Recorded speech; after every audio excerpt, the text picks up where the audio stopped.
വീടിന് മുൻപിലെ റോഡ് സഞ്ചാരയോഗ്യമല്ലാതായതോടെ ചികിത്സ മുടങ്ങി ഭിന്നശേഷിക്കാരൻ. കോഴിക്കോട് നടുവണ്ണൂർ അരിക്കുളം സ്വദേശി മങ്ങാട്ട് നജ്മലാണ് ദുരിതം നേരിടുന്നത്.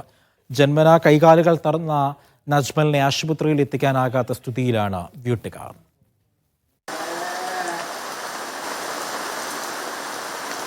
അരിക്കുളം പഞ്ചായത്തിലെ 4-ാം വാർഡിൽ താമസിക്കുന്ന നജ്മൽ ജന്മന കൈകാലുകൾ തളർന്നയാളാണ്.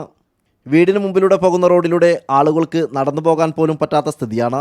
ഈ വഴിയിലൂടെ വേണം നജ്മലിനെ ആശുപത്രിയിൽ എത്തിക്കാൻ. പിതാവ് ജീവിച്ചിരുന്ന സമയത്ത് ചുമന്നു കൊണ്ടുപോയിരുന്നെങ്കിലും പിതാവിൻ്റെ മരണശേഷം ദുരിതം ഇരട്ടിയായി. ഒരു ആശുപത്രി പോകണമെങ്കിൽ കൂടി ഒരു വാഹനം ഇങ്ങോട്ട് വരാത്തതുകൊണ്ട് ഡോക്ടർമാർ ഇങ്ങോട്ടാണ് വരുത്ത്. പിന്നെ അത്യാവശ്യം എടുത്ത് കൊണ്ടുപോകണമെങ്കിൽ പിന്നെ ആ റോഡിൻ്റെ അടുത്ത് വണ്ടി വന്നിട്ട് കസേര കുത്തിപ്പിച്ച് 3 കൂടിയിട്ട് കൊണ്ടുപോകണം. ജീപ്പിലൊക്കെ കയറ്റാൻ ബുദ്ധിമുട്ടാണ്, കാറിൽ കയറ്റാനും പറ്റൂല.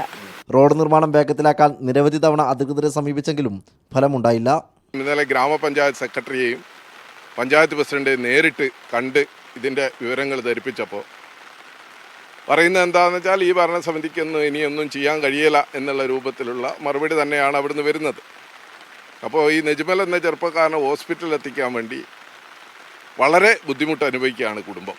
ഈ ഭിന്നശേഷിക്കാർക്കൊക്കെ ഒരുപാട് ആനുകൂല്യങ്ങളും പ്രശ്നങ്ങളും സഹായങ്ങളൊക്കെ ഉള്ള ഈ ഒരു കാലഘട്ടത്തിൽ പോലും ഈ ഒരു 35-45 വയസ്സുള്ളൊരു ചെറുപ്പക്കാരൻ അല്ലെങ്കിൽ ഒരു യുവാവ് ഇത്രയും പ്രയാസപ്പെടുന്ന ഒരവസ്ഥ ഉണ്ടായതിൽ നമുക്ക് അധികം എല്ലാവർക്കും പ്രയാസമാണ്, അധികം പ്രതിഷേധമുണ്ട്. നജ്മലിൻ്റെ ദുരവസ്ഥയ്ക്ക് അധികൃതർ ഇടപെട്ട് എത്രയും വേഗം പരിഹാരം കാണണമെന്നതാണ് നാട്ടുകാരുടെ ആവശ്യം. മീഡിയ 1 കോഴിക്കോട്.